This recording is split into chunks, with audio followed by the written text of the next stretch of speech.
and maybe world have a lot of questions as to the U.S.-Iran tension that is building, where things go from here. And so we're glad that Harley Lippman is joining us yet again. Harley is a foreign policy expert and geopolitical analyst. Thank you so much for your time. My pleasure. Let me ask you, there's a lot of conversation in terms of military readiness right now. We have seen more of the ships that are within our fleets from our U.S. military start to position in the Middle East. Do you think that we're looking at possible military action being imminent? Well, I certainly hope so. And the reason why I say that is because this will bring peace, and this will avoid a much wider war. People are worried about the United States attacking Iran for a variety of reasons. One of them is instability. But the very existence of the regime in Iran is instability. For the last nearly 50 years, Iran has funded and supported all the wars in the Middle East. They're the world center of terrorism, which costs the world trillions of dollars.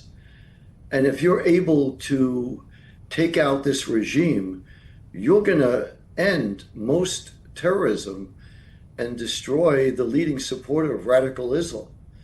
That's just reason one.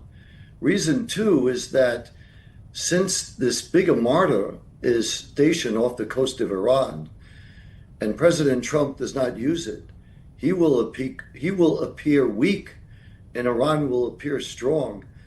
And that cannot be helpful for peace in the Middle East. Last reason is that President Trump made a promise to the Iranian people. He said, help is on its way. I don't think he wants to go down in history as someone who betrayed and disappointed the Iranian people. I think America should be seen for where we're at our best, which is to help people, liberate people. 90% of the Iranian people live in poverty, hate the regime, and want to change. And I think the United States could make an historic contribution to transforming the Middle East and give it a chance for real peace if we help the Iranian people overthrow this demonic regime. When you talk about regime change, that typically doesn't come with one strike. So are you thinking that we could end up in a prolonged military occupation there? It's a great question. This is not going to be an endless war. And I think if you do strike at the regime, you stand a good chance of overthrowing that regime because the people want to overthrow it. Think about what happened just a few weeks ago. Hundreds of thousands of people went out into the streets to overthrow the regime. It was for economic reasons. It's not that they're pro-American or anything like that, or anti-American. They're living in poverty. They turn on the water faucet at night in the kitchen. There's no water. There's no electricity. They want change.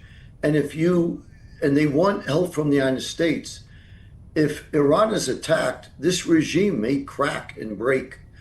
And it's the best chance we have is to do it now because they're very weak. Also, keep in mind that this is really a play against China.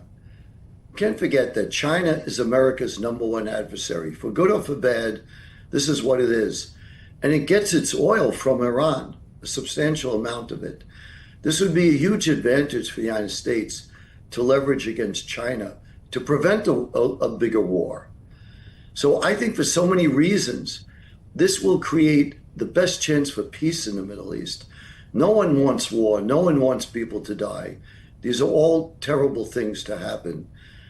But there are times in history when you have to be on the side of the will of the people and overthrow a regime that, keep in mind, is an existential threat to the United States. No country in modern history for 50 years has been saying death to America like Iran does every day. And they're building nuclear weapons and the missiles to carry them to the United States. We can't take the risk that they're not going to do it. It's arrogance to think we know better what the Iran leadership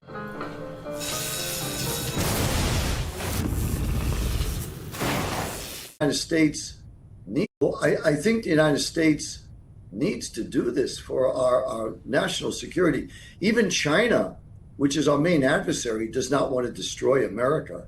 They like to economically dominate America, but they don't want to destroy it. But Iran does want to destroy this country. So I hope President Trump has the courage to take the risk of this, because the risk of not doing it will be far worse. You know, when you talk about an existential threat, That's hard. it's hard. Existential threat. You mentioned there that this isn't new, that this isn't a new threat to the U.S. So when we speak of timing, and you said, yeah, okay, Iran appears weak right now, especially after the last strike that took place there.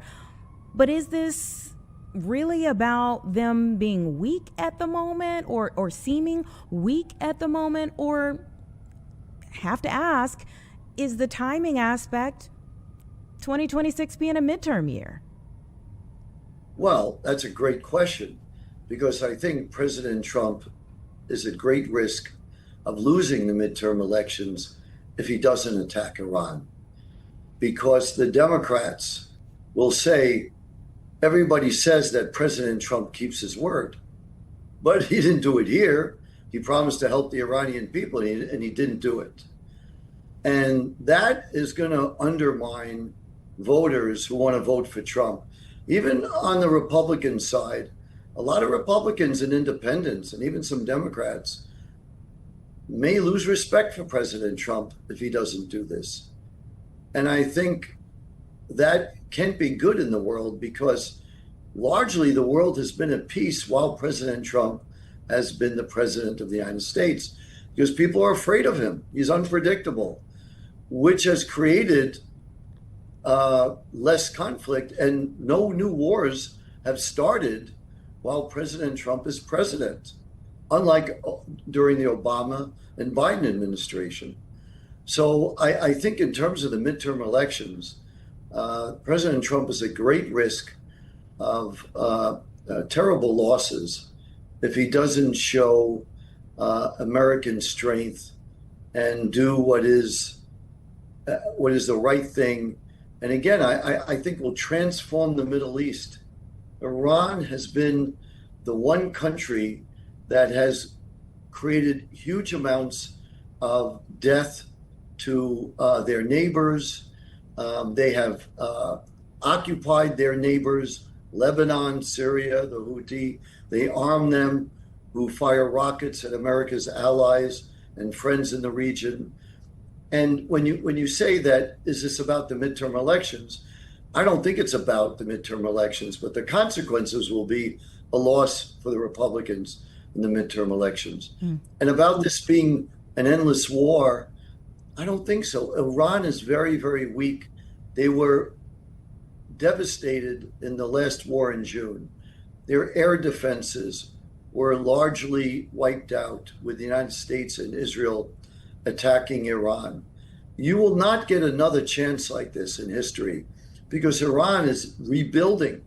They have been getting weapons from China, and they're trying to develop new and better military systems, anti-aircraft batteries, air defenses. They're going to try to rebuild more nuclear weapons. Again, I go back to believe what people say. When our adversaries say they're going to do something, believe them. And I don't think we could take a chance. The American people can't take a risk. When people say every day death to America, and they are building nuclear weapons, and they are developing the missiles, intercontinental ballistic missiles, to reach the United States in the next 10 to 20 years, if not earlier, that is a threat that we can't ignore. You've spoken a lot about China and their role in all of this. I haven't heard you mention Israel. And of course, Prime Minister Benjamin Netanyahu was meeting with President Trump just a few days ago at the White House. And now we're here really talking about the possibility of a strike happening very soon. How does Israel factor into all of this? Israel is called by Iran the little Satan. America is called the big Satan. So Iran will certainly retaliate and attack Israel, and Israel will have to deal with that. And Iran is focusing first on Israel because Israel is smaller than America, a lot weaker than America, and very close to Iran. But their strategy is very clear and very transparent. Death to America, death to Israel. This is what they say all the time. And Israel is an ally and friend of the United States. So, and we want to keep that friend safe and secure, the way we want to keep other friends in the region safe and secure, like Saudi Arabia and United Arab Emirates, that Iran has classified as an enemy. So it's about America defending its friends and allies, but it's also about America defending itself. You also mentioned the fact that around the world, largely, there's been more peace during President Trump's time in office, and you kind of listed off a few of the reasons why, but he says he considers himself a wartime president. So how do you mesh that? Well, I think he's a wartime president, meaning when the United States needs to use force. Again, force should always be the last resort. Wars are terrible, but if it's a war to prevent a far greater war, if it's a war to liberate people who are basically being terribly oppressed, then you have to calculate and you look at it and you say that there are moments in history where where we didn't use force, and had we, it would have saved millions of lives. One example is World War II, when Hitler kept saying he's going to conquer Europe. In the very beginning, had the world stopped him, 65 million people would have lived. That's the number of people who died in World War II. Had we helped Poland, for example, in 1939, when Hitler attacked Poland and stopped Germany there, look at all the lives that would have been saved. And of course, people said then, like they say now, oh, we don't want to go to war over Poland. But you have to think of what the real consequences are. And what happens is people are so afraid of war, understandably, and people constantly think that they could fix things or use diplomacy. So they always prefer that. But the truth is that if people want to kill you, there's no diplomacy that can be effective. And that is what Iran wants to do to the United States and Israel and their other adversaries in the Arab world. And I think, again, just leave them. Just listen to their own words. You don't have to take my word for it. Just listen to or read Iranian news outlets or read their press. On a daily basis, they talk about this. And for example, Israel made that mistake. Hamas kept saying they want to destroy Israel. Israel didn't believe them or underestimated them. And then October 7th happened. So I think you need to pay attention to your enemy.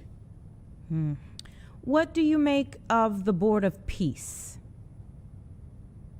I think that could be a wonderful thing. You know, nothing else has really worked in that region. When you think of that part of the world, have we really seen anything really work?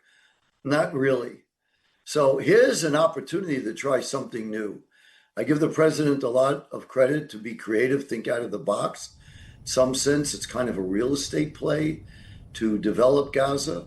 And if you could do that and give the Palestinian people a livelihood and free them from Hamas.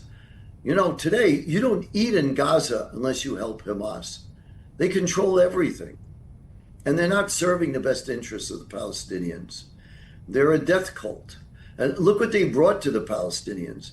If anyone were to say to Hamas, well, after you attacked Israel on October 7th, and Hamas tried to commit genocide, killing every single Jewish child, woman, and man they could get a hold of, what's the outcome today? What does Gaza look like?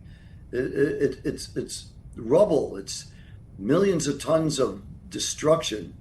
poor Palestinians there suffer terribly because Hamas has used them for their goal of, a worldwide caliphate. So I think, this peace initiative should be given every chance to succeed. We'll know when we know. But I like the fact that the president is thinking out of the box, being creative, and trying to do something different.